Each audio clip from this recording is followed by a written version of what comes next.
કરમસદ આણંદ મહાનગરપાલિકા ward number 2 ના ભારતીય જનતા પાર્ટીના ઉમેદવારો અત્યારે આપણી સાથે જોડાયા છે। આપણે જાણીએ કે તેમને તેમના જન સમર્થન દરમિયાન અથવા જન પ્રચાર દરમિયાન તેમને કેવો પ્રતિસાદ મળ્યો છે, આ સાથે તેમને કઈ સમસ્યાઓ ઉપર ધ્યાન દોર્યું છે એ બાબતમાં આપણે જાણીશું।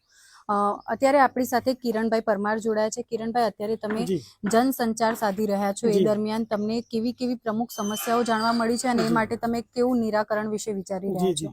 मुख्य समस्या अमरा वॉर्ड 2 नंबर वॉर्ड एक गटरनी समस्या जे हती बहुत मोटी हती, कारण के वर्षों पहला लाइन नंखाई गई थी पण एना कनेक्शनों नता अपाया। पाणीनुं शुद्धिकरण थईने एनो जे प्लांट हतो एसटीपी प्लांट ए पण चालू नतो थयो। हमणां लगभग 6 महीना पहला एसटीपी प्लांट पण चालू थई गयो, कनेक्शनों पण बधाना जोड़ाई गया। એટલે દરેક સોસાયટીમાં અમે જઈએ છીએ, બધી પબ્લિક ખુશ છે। બધા એક જ વસ્તુ કહે છે કે ભાઈ તમે જે આ કામ કર્યું છે ગટરનું, એનાથી અમે ખુશ છીએ અને તમને જ વોટ આપીશું। આ રીતનું અમને પબ્લિકનો રિસ્પોન્સ મળી રહ્યો છે। હાલમાં તમામ આ 4 ઉમેદવારો સાથે સારો એવો જન સમર્થકો જોડાયેલા છે। આ સિવાય જનતા સાથે પણ સંચાર કરી રહ્યા છો, તો આ બંનેનો પ્રતિસાદ તમારા માટે કેવો રહ્યો, અનુભવ કેવો રહ્યો? ખૂબ જ આનંદદાયક છે। અમે વિચાર્યું પણ નહોતું કે આ કામ આટલું મોટું હશે અને જે રીતે પબ્લિકનો રિસ્પોન્સ મળે છે, અમને પણ પ્રચાર કરવાનો એટલો આનંદ મળી રહ્યો છે કે ખરેખર અમને એવું લાગી રહ્યું છે અત્યારથી કે અમે અત્યારે વિન છીએ એમ।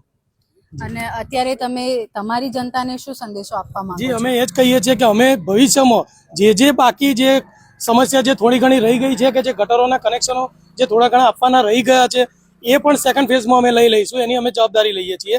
કોઈ પણ કામ બાકી નહીં રહે, જેમાં કચરા બચરાની જે નાની મોટી સમસ્યાઓ છે, કચરો છે, પાણીનો, એ જન નલ સે જલ યોજના આવી રહી છે। દરેક સોસાયટીમાં પાણી પહોંચતું કરવાનું છે, જે વર્ષોથી બાકી છે। જે આપણે મહીસાગર નદીનું પાણી લાવી રહ્યા છીએ, એ પણ પાણી પહોંચતું કરવાનું છે દરેક સોસાયટીમાં।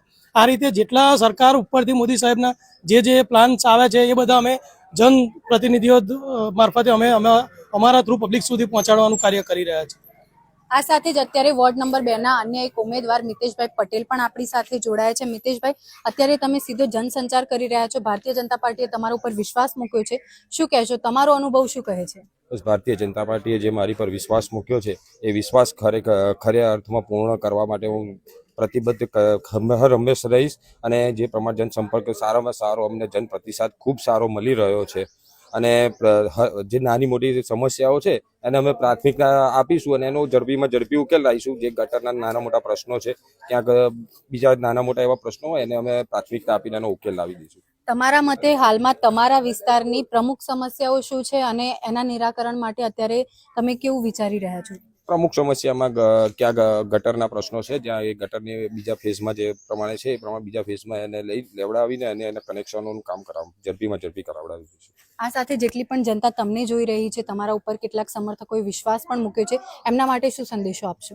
હું આપના માધ્યમથી વોર્ડ નંબર 2 ના તમામ મતદારોને હું અપીલ કરવા માંગીશ કે ભારતીય જનતા પાર્ટી અને ભાજપ પ્રત્યે આપે જે પ્રેમ અને વિશ્વાસ બતાવ્યો છે, તો ભારતીય જનતા પાર્ટીના અમે 4 ઉમેદવારો જે ક્રમાંક નંબર 1, 3, 7 અને 11 ઉપર જે કમળનું નિશાન છે એની સામેનું બટન દબાવી અને ભારતીય જનતા પાર્ટીની પેનલને વિજયી બનાવજો અને વોર્ડ નંબર 2 ના સર્વાંગી વિકાસ માટે આપ સૌ સાથ અને સહકાર આપશો એવી હું આશા અને અપેક્ષા રાખું છું।